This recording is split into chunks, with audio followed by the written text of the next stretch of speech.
And that feeling, you do anything not to name, it collapses into a single inescapable word: grief. Welcome to the Endlessly Elated Podcast. I'm your host, Kathleen Pagan, founder of Endlessly Elated, cook, designer, storyteller, and soon-to-be author. But at heart, I'm a woman endlessly curious about what it means to live with intention. Week after week, we'll slow down, reflect, ask life's big questions, and uncover the lessons that help us live more thoughtfully. As I sit down to prepare for this episode, laptop open in my living room, I can feel my whole body bracing. I actually tried to start this at a cafe earlier. I ordered a coffee, opened my notes, and within minutes, I had tears welling up in my eyes. I realized I wasn't going to get through a single paragraph without breaking down. So I packed up and came home. I'll try my hardest to keep it together.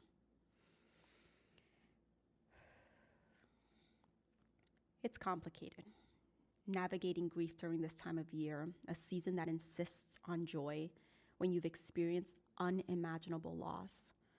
The world is busy trying to feel festive. People are making plans, comparing travel schedules, talking about what they're cooking for this holiday party or that Christmas gathering. And somehow you find yourself doing the same thing, trying to keep up with your own traditions, saying yes to things, attempting to keep pace with what the season is supposed to look like. Smiling, not to mask the pain, but because resilience became instinct long before you ever realized you were building it. But then something else begins to rise in you, a constant familiar nudging you so desperately wish you could ignore. It's a feeling you can absolutely name, but you do anything not to. Your body starts signaling what your mind has been trying so hard to suppress. But it's there, that pull in your chest, steady and unmistakable, reminding you that life isn't the same for you in this season, no matter how much you or the world around you insist it is. And that feeling, you do anything not to name, it collapses into a single inescapable word: grief.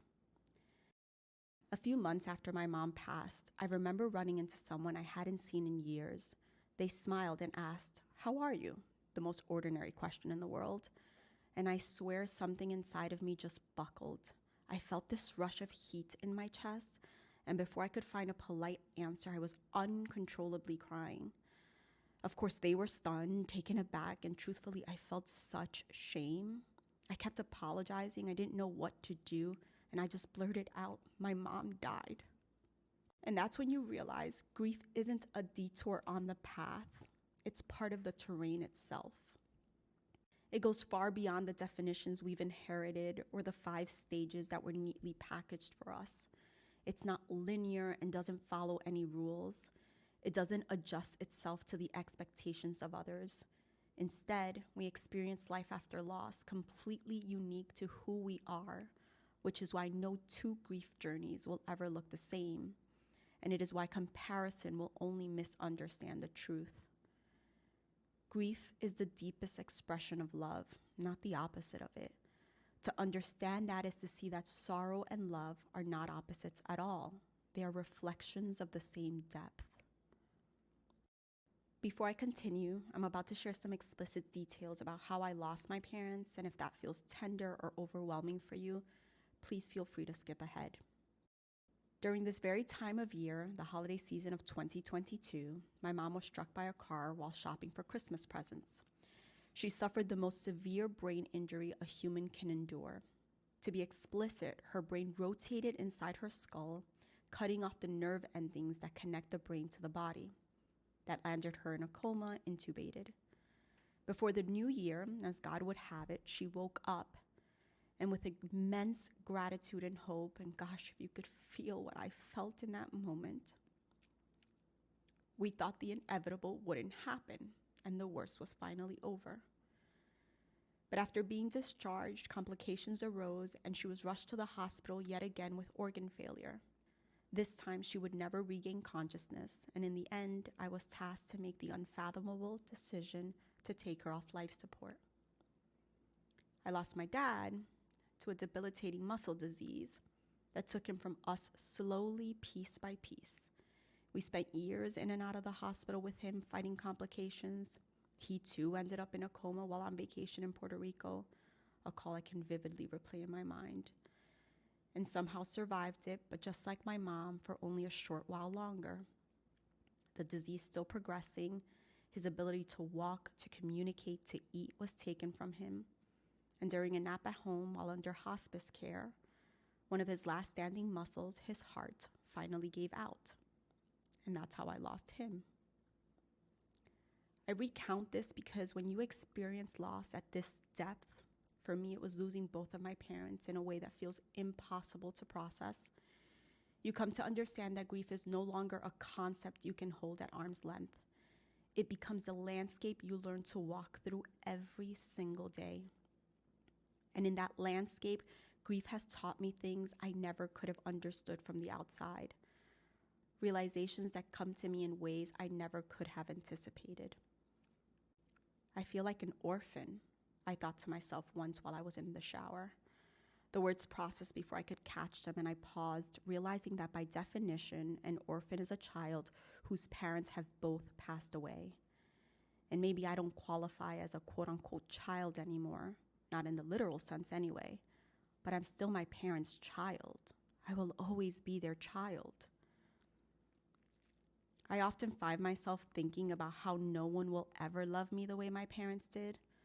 And it's not that I'm unloved now, far from it. I'm so grateful to have people who love me deeply, who check in on me, who celebrate me, and who sit with me in the hardest seasons. But it's just different. It's actually meant to be different.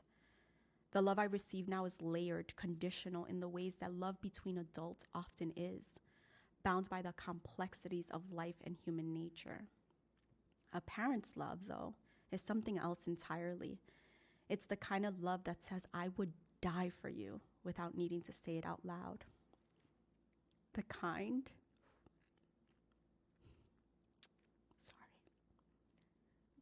that would hold me accountable while still loving me, no matter who I became or how badly I messed up. It's the kind of love that isn't measured or weighed, it just is, because simply put, I was theirs.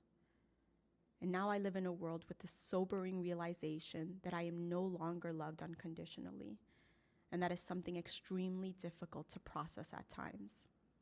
All I can say is grief rises in the space between what was and what will never be again. A while back, while waiting for my husband to pull up the car after dinner, I found myself mesmerized by a family while standing outside the restaurant. It looked like a mother, a father, and a younger couple. They looked so happy, completely absorbed in their conversation, so present with one another, the kind of easy closeness that feels effortless when your people are still here. And just like what happened to me in that cafe today, I felt tears fill my eyes, realizing that my husband and I will never get to sit with my parents again and experience that kind of joy. So what does navigating life after grief look like? When these unexpected realizations come to the surface, it looks like learning how to exist in a world that keeps moving, even when parts of me are still standing in those hospital hallways where everything changed. It looks like having days where I feel steady, almost functional, and then days where saying one of my parents' names out loud cracks something open in me that doesn't allow me to hold myself together. There are the moments when I surprise myself, when I laugh, when I cook. Oh my gosh, especially when I cook, when I work. I feel almost like the version of me that existed before all this happened. And then there are the moments when the grief hits so suddenly that I have to crouch down because my body can't keep up with the way my heart is beating.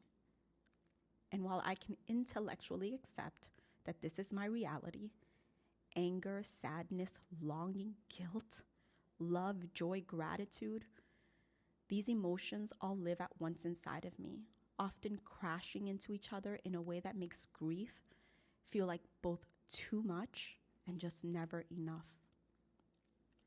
This is the human shape of grief, the place where love and loss meet, and nothing within you or beyond you can ever fully untangle them.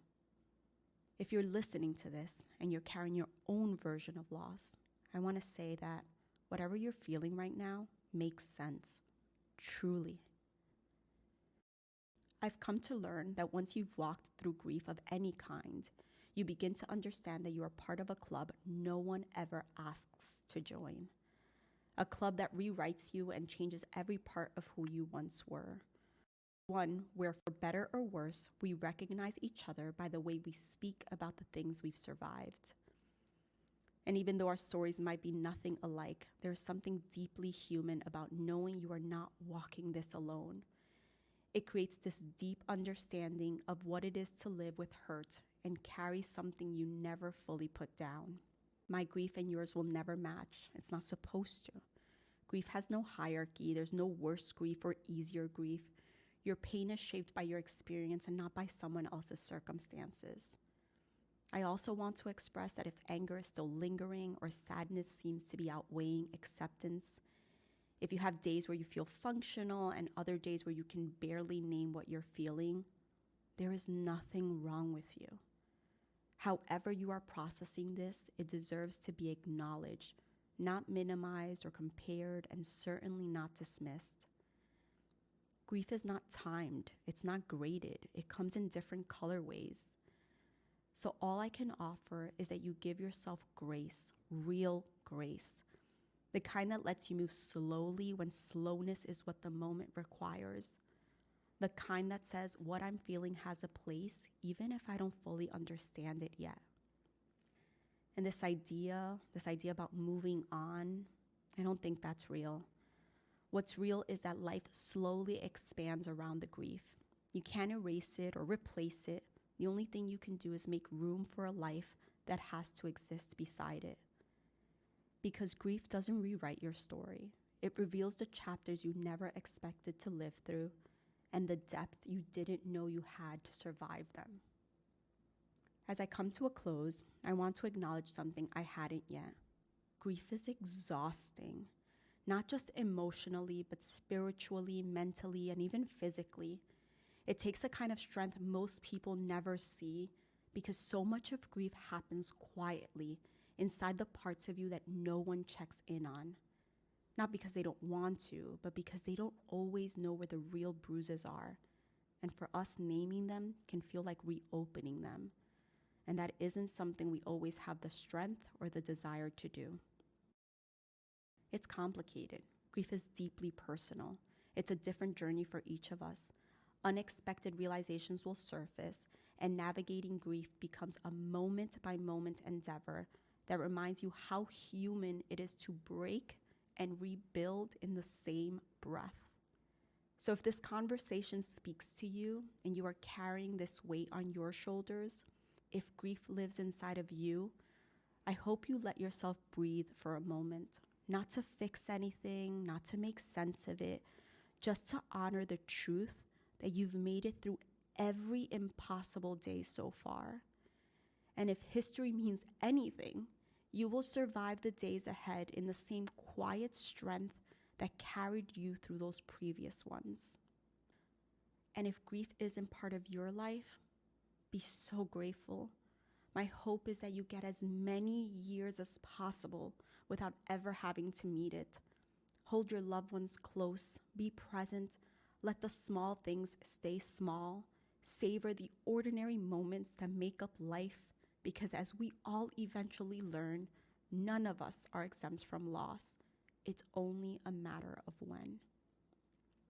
If someone you love is walking through something like this, especially in a season that's supposed to feel light and celebratory, check in on them.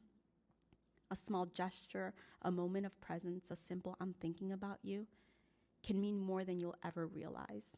And also, let's take a moment and hold space for those we don't even know are going through something unspoken. You'd be surprised how many people are walking through their lives quietly grieving something no one knows about. And then remember this. Grief is the profound reminder that loved mattered. Keep living by listening to its softness rather than fearing its sound. Hi, Kathy. Te llamé para saber cómo estabas, mi amor. Dios te bendiga. Te quiero. Love you. Bye.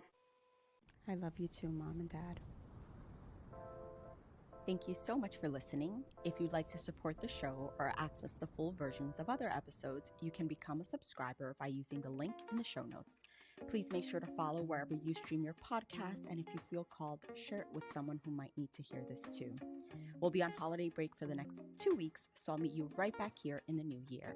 Happy holidays and have a beautiful start to 2026. We'll chat next year. Bye.